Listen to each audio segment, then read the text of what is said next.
I'm William Ball, and I'm now continuing our course on religious freedom in the United States. Today I want to explore religious liberty and freedom of conscience and intellect. And here I simply drop a note when I speak of freedom of conscience to say that freedom of conscience does not prevail over the necessity of truth, and we'll be treating that point as we come to our last session. But obviously the First Amendment's protection of freedom of speech, press, assembly, and petition are valuable protections in addition to the protection given by the Religion Clause of the First Amendment. Then also are the Constitution's protections against unreasonable searches and seizures, the fair trial requirements, the Fifth and 14th Amendments barring governmental deprivations of life, liberty, and property without due process of law. Certainly, too, the providing to all of equal protection of the laws may be valuable in protecting against, say, religious discrimination. In our first session, we took up the case of George Reynolds, the Utah gentleman with 2 wives, his Mormon religion, and his imprisonment. And we noted the Supreme Court's holding that government may not restrain us in our beliefs, but it may restrain our religiously motivated actions. Our courts have had to face many cases in which this action-belief dichotomy has posed whopping problems. Take the case of Mrs. Guy W. Ballard. Mrs. Ballard was convicted of using the mails to defraud. The federal government said that she did this by promoting what she called the I Am movement through use of the mails. In these mailings, she had said that her husband was also Jesus, was also a 17th century Frenchman, and she and her husband had been selected as divine messengers with all sorts of powers to heal all sorts of ailments, including incurable ailments, the exercising of which powers, said she, had indeed cured hundreds of people. So she was brought to trial. Were these beliefs true? Were they such that they could be held? The lower court held that the truth of Mrs. Ballard's representations of her religious beliefs should have been submitted to the jury. The case came to the Supreme Court, which disagreed. The truth or falsity of a person's belief, said the Supreme Court, is not for juries or courts to decide. Hear now the words of Justice William O. Douglas as he spoke for the court. Freedom of religious belief embraces the right to maintain theories of life and death and of the hereafter, which are rank heresy to followers of orthodox faiths. Heresy trials are foreign to our Constitution. Many believe what they cannot prove. They may not be put to the proof of their religious doctrines or beliefs. But what if Mrs. Ballard knew that what she was saying was false? Apparently, with this in mind, the court let the indictment stand. But Justice Robert Jackson would have dismissed the indictment. While he said, "I can see in their teachings nothing but humbug," he believed that courts are on dangerous ground even when they try to weigh the sincerity of a professed religious belief. The past 3 decades have seen outbreaks of high controversy, some of it reaching the Supreme Court, respecting non-conventional groups which have creeds or a core of beliefs which pertain to the nature of man, his destiny, a code of conduct, a reliance upon the supernatural, but do not embrace belief in the God of the Bible. Last year, one such group, the Church of Scientology, found itself in controversy in Germany, where the government declared it in effect a fraudulent religion. And in the past decade, we have read much about what the media call cults, the Jim Jones people, the Waco Branch Davidians, and the Heaven's Gate San Diego Travelers, all of whom had beliefs of great intensity. But are these religion? The question is important because the religion clause of the First Amendment protects only religion. The amendment's other clauses may surely be invoked abundantly to protect speech, press, and assembly, but how broadly do we define religion? In 1961, the Supreme Court departed from American tradition since the founding of the nation, saying that secular humanism is a religion within the meaning of the First Amendment. One Roy Torcaso had been appointed to the office of Notary Public in Maryland and was refused a commission by the state because he refused to declare his belief in God. The Supreme Court called the state's action a violation of the Constitution's requirement protecting the free exercise of religion. The court went on to discuss that point. Here's what it said. Among religions in this country that do not teach what generally would be considered a belief in the existence of God are Buddhism, Taoism, ethical culture, secular humanism, and others. Our belief-action dichotomy pushes us further as we briefly note the draft cases and the situations of conscientious objection to military service. Notice now the continuing broadening by the Supreme Court of the concept of religion. Historically, the court had held the term to mean one's views of his relation to his Creator and to the obligations they impose of reverence for his being and character and of obedience to his will. That was language from a case in 1890 and had been employed by the court again in 1931. On the eve of World War II, the Selective Service Act had provided exemption from military service of any person who, by reason of religious training and belief, is conscientiously opposed to participation in war in any form. The Vietnam War saw conscientious objectors before the courts, some of whom, like one Daniel Andrew Seeger, could not state that they believed in a supreme being. The Supreme Court in United States versus Seeger said Seeger was exempt because he held, in the words of the court, a sincere and meaningful belief which occupies in the life of its possessor a place parallel to that filled by the God of those admittedly qualifying for the exemption. The court went on to quote Protestant theologian Paul Tillich in his book, The Shaking of the Foundations.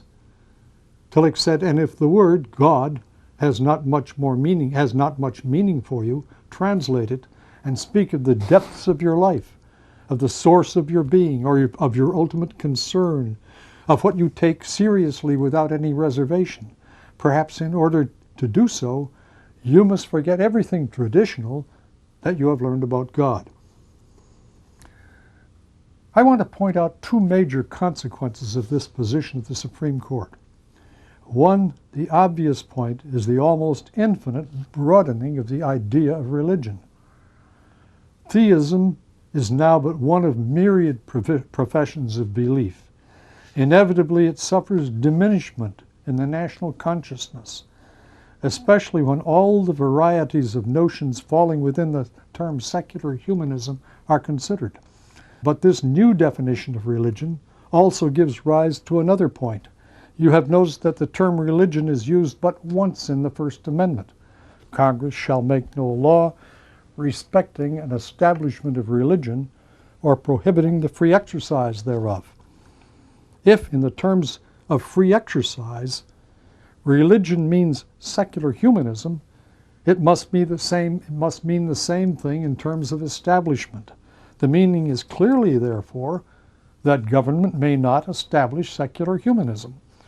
Ponder that now as you go back to your notes from session 2. There we saw that secularists have pushed very hard in pursuit of the Everson dictum that not a penny of tax funds shall be used to support, for example, religious education. We will see in session 4 that the use of public power to impose secular humanist requirements on religious schools and other institutions will be a matter of high significance. So we see the draft laws as an example of the designing of public policy to accommodate religious liberty. In many federal and state statutes, we likewise see such accommodation. Title VII of the Civil Rights Act, dealing with discrimination in employment, gives specific exemptions where the employment is on the basis of religion. Federal law and many state laws protect religious hospitals and nurses conscientiously opposed to abortion from being required to participate in abortion. In few settings are freedom of conscience and religion more important than in the education of the young. Yet here we have witnessed, and witness today, a constant tension between the claims of God and the claims of Caesar. We will now take a look at this tension under two headings: education in the public schools and education in non-public religious schools. We looked earlier in this series at the Protestant-oriented public school of the 19th century, with that orientation continuing well into our own century. But by the 1930s, complaints were being voiced by some Protestant leaders over the decline of religious affirmance in the public schools. At that time, as Dr. Alexander Meiklejohn, though long deemed a fighting liberal among American college presidents, wrote, "We have torn our teaching loose from its roots. We have broken its connection with the religious beliefs out of which it has grown. The typical Protestant has continued to accept the Bible as, in some sense, the guide of his own living. But in effect, he has wished to exclude the Bible from the teaching of his children. The teacher in the modern school is commissioned to teach many things, but he is not commissioned, he is rather forbidden, to teach that faith upon which his community depends."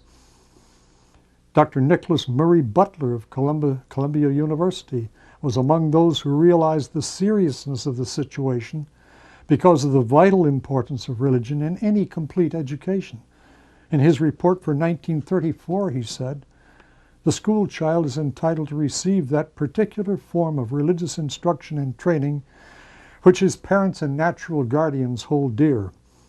This cannot be done if the program of the tax-supported schools is arranged on the theory that religion is to be excluded from the educational process or treated merely incidentally as an element in home life." In the 1940s, in Champaign, Illinois, a group made up of interested Jews, Catholics, and Protestants devised a plan to remedy the problem. Under the plan, the local Board of Education permitted weekly classes in religious instruction to take place on public school premises in grades 4 through 9. No child was required to participate. No expense to the school district was involved, the instructors being the employees of this interreligious council. The parent initiated the child's participation through signing a card requesting the instruction. The instructors were subject to approval by the superintendent of schools, this apparently to ensure that persons promising harm to children or disruption of the regimen of the school could be kept out. The evidence established that this provision had never been employed to deny access to any religion's representative. It was further found by the trial court that the religious education of children, which by the time of trial there had been 5 years' experience by the time of trial, had not been promotive of sectarian differences, but had in effect fostered tolerance rather than intolerance. As against the acceptance and support of the program by a majority of the parents, one parent, Mrs. Vashti McCullum, who described herself as a rationalist, sought to end the program. In the Supreme Court, she prevailed. The case is known as Illinois Ex Relator McCullum versus the Board of Education. The basis for the court's decision becomes interesting to re-examine today. When the cumulative effect of decades of parental frustration over denial of religious liberty for children in public schools has apparently reached an explosive pitch. The court's opinion, by Justice Black, was erected upon the sands of Justice Black's Everson dictum, his imaginative and historically inaccurate picture of the meaning of the Establishment Clause. The court's point was that the use made of tax-supported property for religious instruction and the close cooperation between the school authorities and the religious council violated the principle of absolute church-state separation. The court ignored all facts contained in the trial record which showed how salutary the program was in accommodating the liberties of students and parents, or how the program offended no one except the pressure groups which had convoyed Mrs. McCullum to her victory. While the lady's interest in obliterating the program appeared to be less that of a parent than of a rationalist, the interests of all the other parents did not intrude upon the court's thinking. Not once in the opinion of the court appears a single line devoted to their equities. Justice Felix Frankfurter penned a long concurrence, likewise expressing no concern for them, but going on to say how children who did not participate in the program would be harmed. Evidence of these dreadful consequences, however, was nowhere to be found in the record. No parent or child victimized by the program had given evidence at the trial of any trauma the program caused.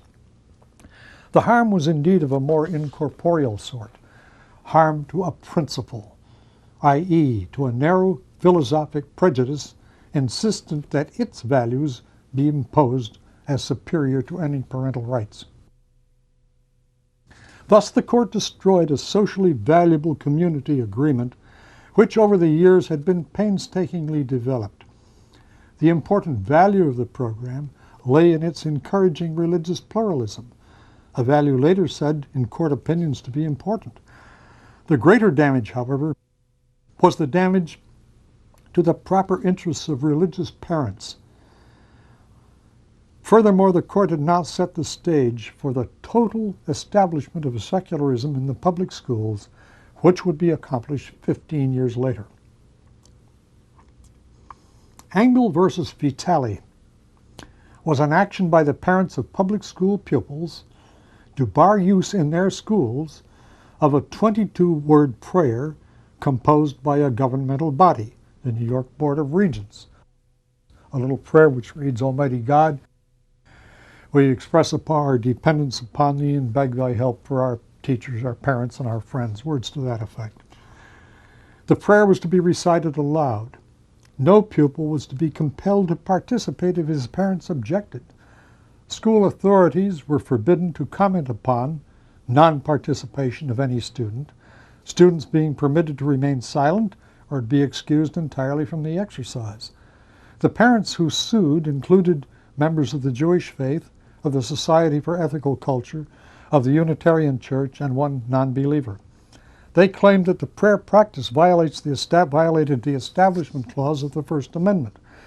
After the case was underway, other parents intervened, claiming that to ban the practice violated rights of theirs protected by the Free Exercise Clause of the same amendment. The Supreme Court held the program to be void as an establishment of religion, and what's remarkable about its opinion is its reliance upon irrelevant history and its complete failure even to mention the asserted parental rights of the intervening parents. The historical props by which the court, in lengthy footnotes, sought to support its opinion ranged from the Inquisition through the depredations upon religion of Mary Tudor and Elizabeth I, the persecutions of John Bunyan and Roger Williams, and the Virginia assessments against which Madison had inveighed. The court summarized its key point: the historical fact that governmentally established religions and religious persecution go hand in hand. In other words, the 22-word prayer, in spite of the procedural safeguards which had been attached to its use, set the stage for religious persecution in New York. The fact that there existed no credible connection whatever between the prayer program and the dreadful historical episodes with which the footnotes were threaded seemed to be of no importance. And this scholarly-looking hyperbole sufficed to render any discussion of the parental rights of the parents unnecessary. Thus was ignored a wise earlier admonition of the New York Court of Appeals, which had upheld the prayer program. It had quoted a statement of a Mr. Spencer, the state superintendent of schools in 1839, who said, "Both parties have rights, the one to bring up their children in the practice of publicly thanking the Creator for his protection and invoking his blessing, the other of declining, on behalf of their children, the religious services of any person in whose creed they may not concur, or for other reasons not satisfactory to themselves." The Regent's Prayer case caused a national storm of criticism, characterized by Paul Freund of Harvard Law School as a mere intemperate outburst, but in fact expressing a widespread and profound anxiety over the ultimate significance of the decision. The Supreme Court, with but one dissent, that of Justice Stewart, had banned the prayer because it was religious. The court's words were, "The state of New York has adopted a practice wholly inconsistent with the Establishment Clause. There can, of course, be no doubt that New York's program of daily invocation of God's blessings as prescribed in the Regent's Prayer is a religious activity." The country read the matter right. Religious activity, any religious activity, was now purged from the schools which most school children attend. There followed next term a third in the trilogy of cases relating to religion in the public schools, and hence vitally affecting parental rights in education. The Supreme Court's decision in that case has been propagandized as an historic balancing of interests in religious liberty as against the public interest in the non-establishment of religion in the schools. But it's nothing of the sort. Rather, it was an elaborate attempt of the court to defuse the intense controversy which followed its Engle Regent's Prayer decision. The new case in 1963 was called Abington Township School District versus Shemp. We call it the Schempkins Case, and it was actually a pair of cases, a case about the Lord's Prayer from Maryland and Bible reading case from Pennsylvania. The plaintiffs in the Pennsylvania case were Unitarian parents and their children. Those in the Maryland case were Madeline Murray and her son, both professed atheists. No parents favoring the practices were parties in these litigations. The well-known fact that the court struck down the practices as establishing religion is of less significance than the prescription which the court penned on the nature of religion and establishing the thing it disavowed, establishing a religion of secularism in the public schools. Since the compulsory attendance laws would drive all children into the public schools, except for those whose parents desired and could afford private education for them, this establishment of secularism was of enormous consequence to parental rights. The court insisted that it was not establishing a religion of secularism in the public schools, but with this significant qualifier. It said in the sense of affirmatively opposing or showing hostility to religion. But what if religion were simply ignored? Surely by ignoring a thing, especially when we speak of leaving it out of the curriculum of the school-aged children, we do teach, to say the least, its unimportance. The court did not face up to that question. It substituted its own religious judgment that the omission would be sufficiently made up for by installing courses in comparative religion, in the history of religion, or study of the Bible for its literary or historic qualities. Religion itself could be studied if presented, as the court said, objectively as part of a secular program of education. This prescription has been totally unacceptable to those many believers who do not conceive religion as a secular matter, who consider the Bible as the Word of God, and who abhor comparative religion as destructive of belief. If the parent wanted the real thing for his children, religion, not as a secular program but as religion, that could not be had where the child, at the most sensitive stage of being, would spend most of his learning years, most of his days, and most of his hours each day. No, said the court, the place for that was in, quotes, the home, the church, and the inviolable citadel of the child's mind and heart, quotes. The home and church were thus relegated to weak collateral positions on the periphery of the educational process. Justice Stewart, the sole dissenter in Shemp, clearly exposed the falsity of the court's elaborate and deceptive rationale. He said, with all its surface persuasiveness, however, this argument seriously misconceives the basic constitutional justification for permitting the exercises at issue in these cases. For a compulsory state educational system so structures a child's life that if religious exercises are held to be an impermissible activity in schools, religion is placed at an artificial and state-created disadvantage. Viewed in this light, permission of such exercises for those who want them is necessary if the schools are truly to be neutral in the matter of religion, and a refusal to permit religious exercises thus is seen not as the realization of state neutrality, but rather as the establishment of a religion of secularism, or at the least as government support of the beliefs of those who think that religious exercises should be conducted only in private. The new religion, officially installed, would now become the dominant factor in the formation of the new generation and the almost inevitable determinant of the national future. The consequences to religious liberty and parental rights would be of great significance. This secularization then proceeds rapidly in the decision of the court in 1980, voiding the posting of 10 commandments in schools in Kentucky.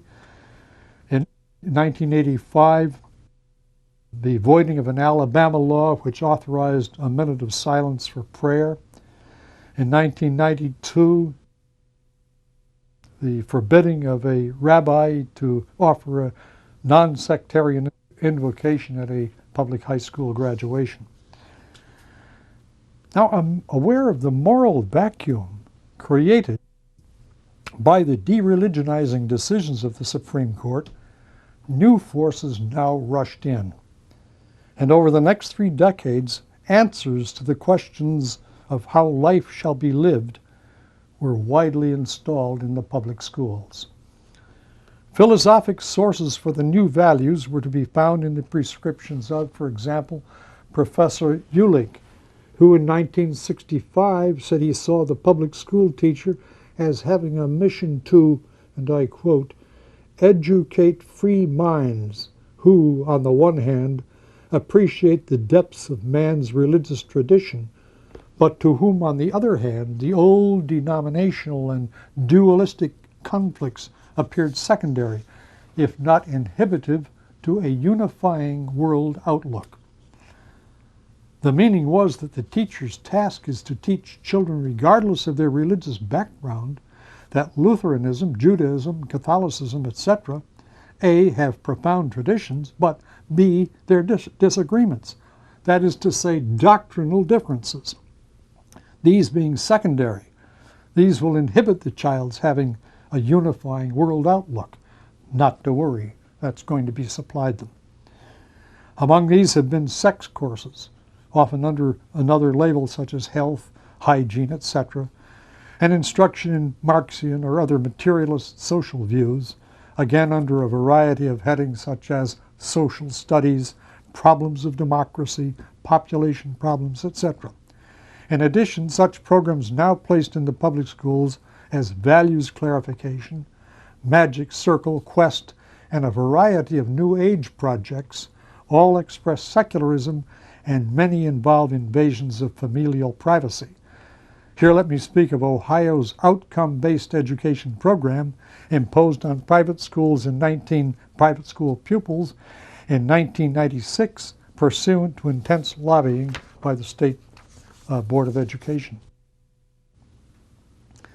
The Ohio device is called Proficiency Testing. The state tests all the children in reading, writing, mathematics, science, and citizenship. There is no grading. Instead, children are measured by judging whether they have achieved certain outcomes deemed desirable by the state. The tests are scored not by the child's teacher, but by unseen and unreachable governmental reviewers. They determine whether the child's learning outcome permits graduation. Such outcomes emphasize gender diversity. Others reflect a materialist view of society. Religion's unimportance is stressed by its total absence. Some outcomes give a disproportionate picture of non-traditional family structure.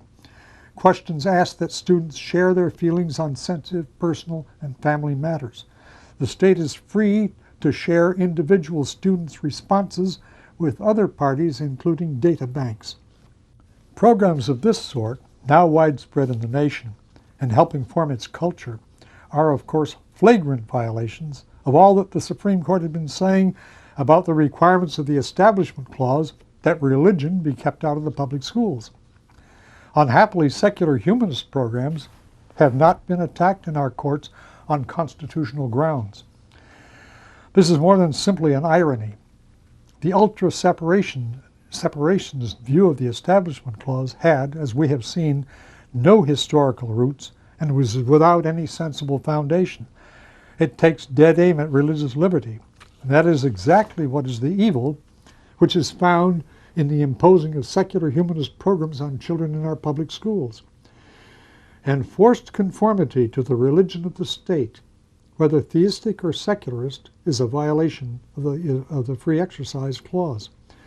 Precisely this was said by the court in a case decided at the height of the nation's participation in World War II. Jehovah's Witnesses in West Virginia had refused to have their children salute the flag. To them, the flag was a graven image. They cited Exodus chapter 20, verses 4 and 5. State officials threatened to send the children to reformatories for criminally inclined juveniles and to criminally prosecute the parents for causing delinquency. The Supreme Court ruled in favor of the parents, noting that the flag salute mandate required the individual to communicate by sign his acceptance of the political ideas it thus bespeaks. The court concluded, to force citizens to confess by word or act their faith therein, if there are any circumstances which permit an exception, they may not be forced to confess by word or act their faith on something in which they disbelieve. How applicable, you may remark, to the plight of many public school parents right now. The major alternative for those parents is the religious school. We have already spoken of that in terms of economics and the ultra-separationist no-aid view. But we will speak of it now in terms of state efforts to suppress liberties of religious education and parental choice. And we'll focus on that as part of a larger picture of religious freedom. I'm going to begin with the ominous words of the English Catholic scholar Christopher Dawson, writing in 1934. The new state, he said, will be universal and omnicompetent. It will mold the mind and guide the life of its citizens from the cradle to the grave. It will not tolerate any interference with its educational functions by any sectarian organization, even though the latter is based on religious convictions. And this is the more serious, since the introduction of psychology into education has made the schoolmaster a spiritual guide as well as trainer of the mind. In fact, it seems as though the school of the future must increasingly usurp the functions that the church exercised in the past, and that the teaching profession will take the place of the clergy as the spiritual power of the future. We in America have experienced the threat of which Dawson spoke. In 1922, at a general election in the state of Oregon, an initiative was adopted making it a crime for parents to enroll their children in any but public schools. The state threatened to arrest and prosecute all parents who would send their children to private schools. This act was inspired by the Imperial Council AAO Nobles Mystic Shrine, the Grand Lodge of Oregon, and the Supreme Council for the Right, Supreme Council A&S Right for the Southern Jurisdiction of the United States. The Nobles Mystic had circulated a pamphlet supporting the public school monopoly, warning against people forming groups and saying that the permanency of this nation rests in the education of its youth in the public schools. Our children, it said, must not under any pretext, be it based upon money, creed, or social status, be divided into antagonistic groups, there to absorb the narrow views of life as they are taught.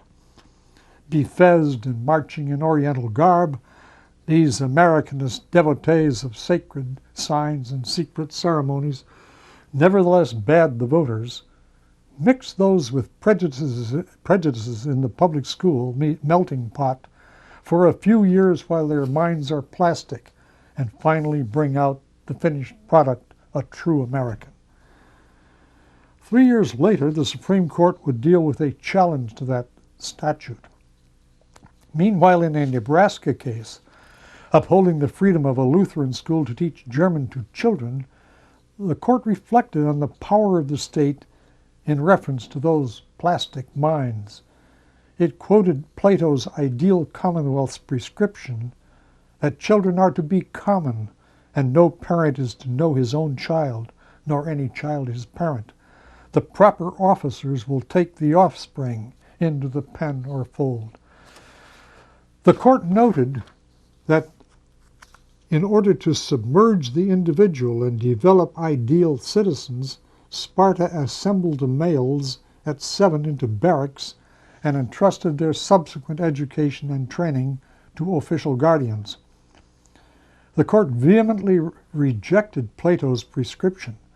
While a state may do much, it said, to improve the quality of its citizens, the desire of the legislature to foster homogeneous people with American ideals would not justify the violation of fundamental rights. Building upon that background, in 1925, the court held Oregon's monopoly statute unconstitutional. The Society of the Sisters of the Holy Names of Jesus and Mary, along with a secular military academy, had sued to bar imposition of the statute on private school parents.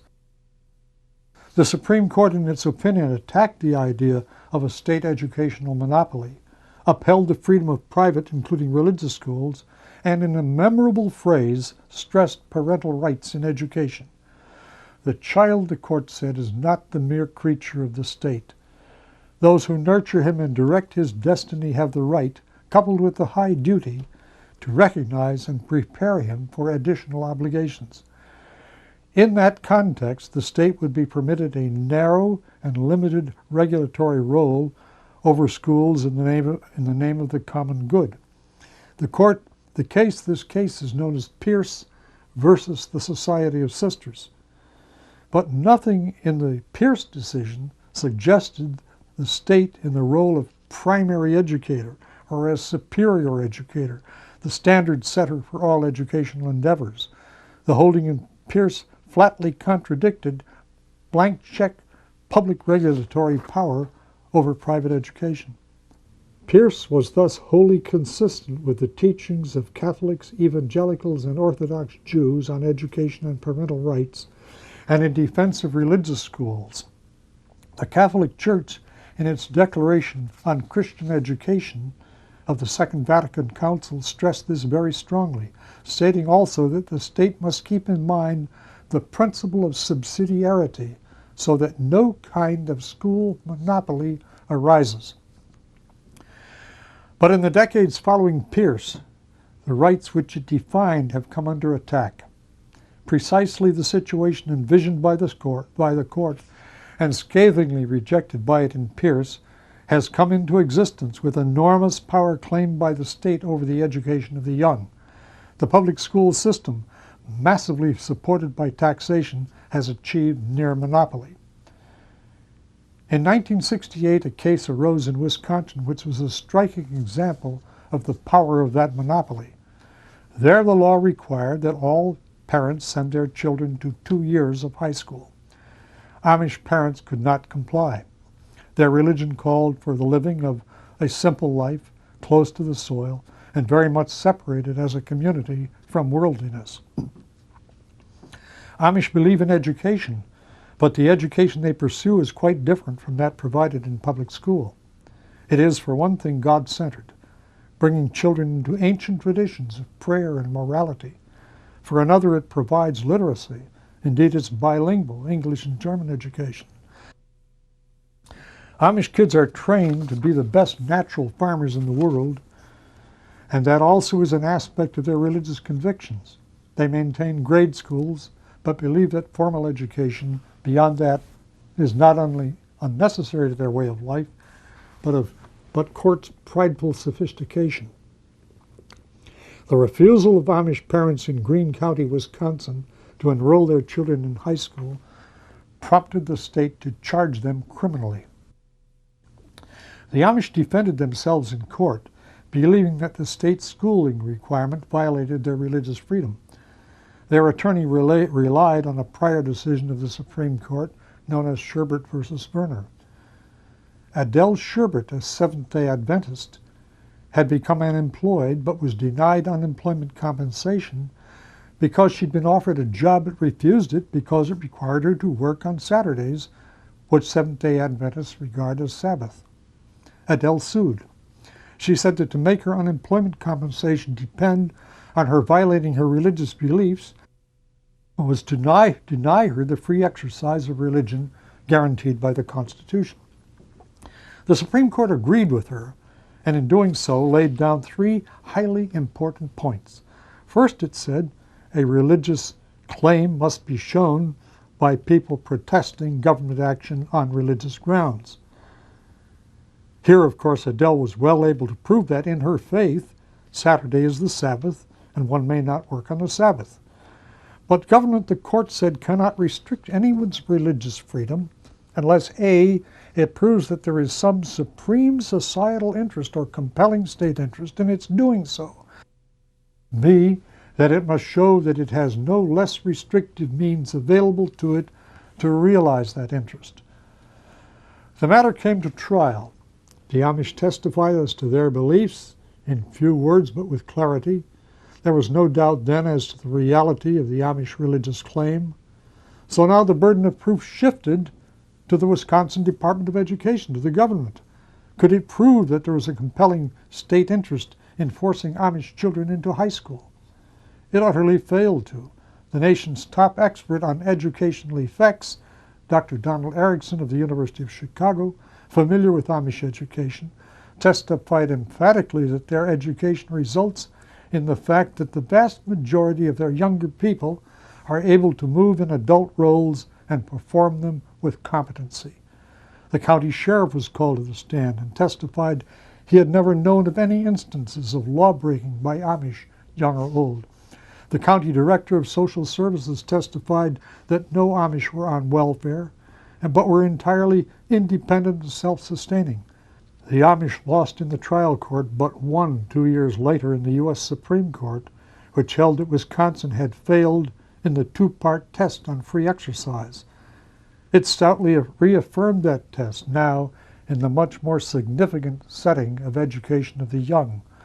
Applying that test, the court held that the state had not proven that there was a compelling state interest in forcing high school on Amish children, further that the existence of Amish education meant that the state's goal of protecting children was already achieved by less restricted means than state schooling.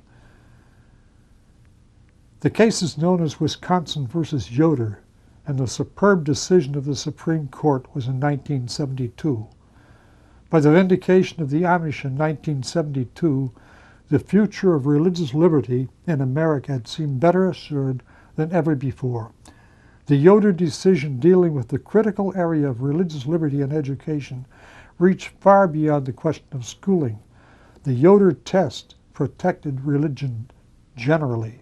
As we have seen, it said that government must cross a very high hurdle in attempting to place limitations on religious activity, prove that not merely a public interest justifies its action, but some supreme societal interest or compelling state interest. The decision was hailed by major constitutional scholars as the high water mark of our religious liberty jurisprudence.